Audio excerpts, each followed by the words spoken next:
இலங்கையில சமீப காலமா வங்கி, இணையம் மற்றும் சமூக வலைத்தளங்களூடாக பல்வேறுபட்ட மோசடிகள் இடம்பெற்று வருகின்றது. இதனால கோடிக்கணக்கிலான பணத்தையும் மக்கள் இழந்திருக்கிறதாக தகவல்கள் வெளியாகி இருக்குது. அந்த வகையில இலங்கையில் இடம்பெறக்கூடிய முக்கியமான பண மோசடிகள் என்னென்ன, அவற்றிலிருந்து நம்ம எவ்வாறு பாதுகாப்பு பெறலாம் என்பதோடு பாதிக்கப்பட்டவர்கள் என்ன மாதிரியான சட்ட நடவடிக்கையை மேற்கொள்ளலாம் அப்படின்றது பற்றி இந்த காணொலியில நம்ம பார்க்கலாம்.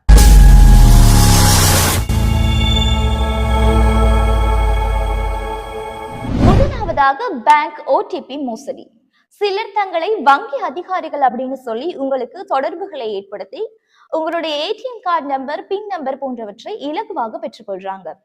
அப்படி அவர்கள் தகவல்கள் கேட்கும் போது நீங்கள் அவற்றை வழங்கும் போது உங்கள் வங்கி கணக்கிலிருந்து பணம் திருடப்பட வாய்ப்புகள் அதிகம் இருப்பதாக தகவல்கள் வெளியாகி இருக்குது. இரண்டாவதாக ஆன்லைன் இன்வெஸ்ட்மெண்ட் மோசடி. Facebook அல்லது வாட்ஸ்அப் உள்ளிட்ட சமூக வலைத்தளங்கள்ல குறைந்த முதலீட்டில் அதிக லாபம் அப்படின்னு சொல்லி சிலர் இன்றும் ஏமாற்றப்பட்டு கொண்டிருப்பதாக தகவல்கள் வெளியாகி இருக்குது. கிரிப்டோ அல்லது ஆன்லைன் ட்ரேடிங் அப்படின்னு சொல்லக்கூடிய இந்த முறை மூலமாக பணத்தை பெற்றுக்கொள்றாங்க. அதன் பிறகு அவர்களுடைய தொடர்பானது துண்டிக்கப்படுவதாக தகவல்கள் வெளியாகி இருக்குது. இவ்வாறான தகவல்களை நம்ம வழங்கும் போது நமக்கான பணம் மீள கிடைக்க பெறாததோட அதற்கான லாபமும் நமக்கு கிடைப்பதில்லை அப்படின்னே சொல்லக்கூடியதாக இருக்குது. மூன்றாவதாக வெளிநாட்டு வேலை வாய்ப்பு மோசடி. அதாவது துபாய், கனடா, யூரோப் போன்ற நாடுகள்ல வேலை வாய்ப்புகளை பெற்று தருவதாக கூறி இங்கு பண மோசடிகள் செய்யப்படுகின்றது. இதற்காக போலியான ஆவணங்கள் தயாரிக்கப்பட்டு ரெஜிஸ்ட்ரேஷன் ஃபீஸ் மற்றும் விசா ப்ராசஸிங் அப்படின்னு சொல்லி தேவையற்ற விதத்தில் பணத்தை இங்கு பெற்றுக் கொள்கின்றார்கள். இதன் பிறகு அவர்களும் தொடர்புகளை துண்டித்து விடுவதாக இலங்கையில் பல்வேறு பெற்ற சான்றுகள், ஆதாரங்கள் கிடைக்க பெற்றிருப்பதாக தகவல்கள் வெளியாகி இருக்குது. அதற்காக பொதுமக்கள் விழிப்புணர்வோடு செயற்பட்டு சரியான முகவரினூடாக தொழில் வாய்ப்புகளை பெற்றுக் கொள்ளும்படி அறிவுறுத்தப்பட்டிருப்பதாகவும் தகவல்கள் சொல்லப்படுகின்றது. நான்காவதாக ஆன்லைன் ஷாப்பிங் மோசடி. அதாவது குறைந்த விலையில் அதிகமான பொருட்களை பெற்றுக் கொள்ளலாம் அப்படின்னு சொல்லி போலியான விளம்பரங்கள் இன்றும் சமூக வலைத்தளங்கள்ல வெளியாகி கொண்டேதான் இருக்குது.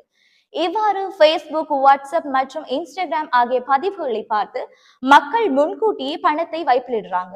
இதன் பிறகு அந்த உரிமையாளர்கள் தொடர்புகளை துண்டித்து விடுவதாக சொல்லப்படுகின்றது. இவ்வாறான சம்பவங்கள் இன்றும் இலங்கையில அதிகரித்த வண்ணம் தான் இருக்குது அப்படின்னே சொல்லணும்.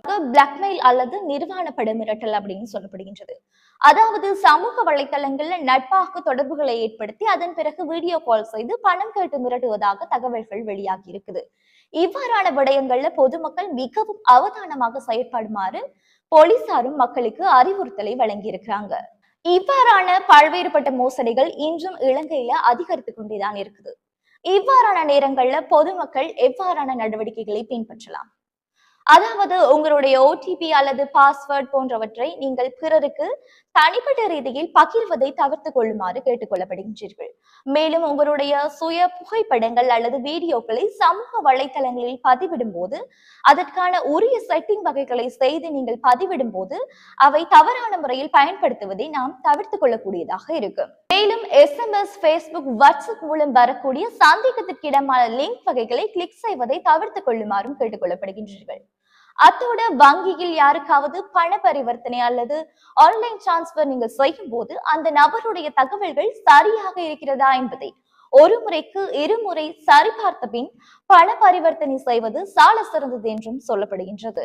மேலும் உங்களுக்கு அருகில் உள்ள போலீஸ் நிலையத்தில் நீங்கள் முறைப்பாடு செய்யவும் முடியும். அது மட்டுமின்றி சைபர் தொடர்பான விடயங்களாக இருந்தால் இலங்கை கணினி அவசர தயார் நிலை குழுவுக்கு உங்களால் தெரிவிக்கக்கூடியதாக இருக்கும். இது போன்ற பயனுள்ள தகவல்களை பெற்றுக்கொள்ளணும் அப்படின்னு சொன்னா நீங்க பண்ண வேண்டிய ஒரே ஒரு விஷயம், எங்களோட குரு டிவியை ஃபாலோ பண்ணி இந்த வீடியோவுக்கு லைக் அண்ட் கமெண்ட் பண்ணி ஷேர் பண்ணுங்க. மீண்டும் ஒரு வீடியோவில் உங்களை சந்திக்கும் வரை உங்களிடமிருந்து விடை பெறுவது உங்கள் தோழி ஷாலினி.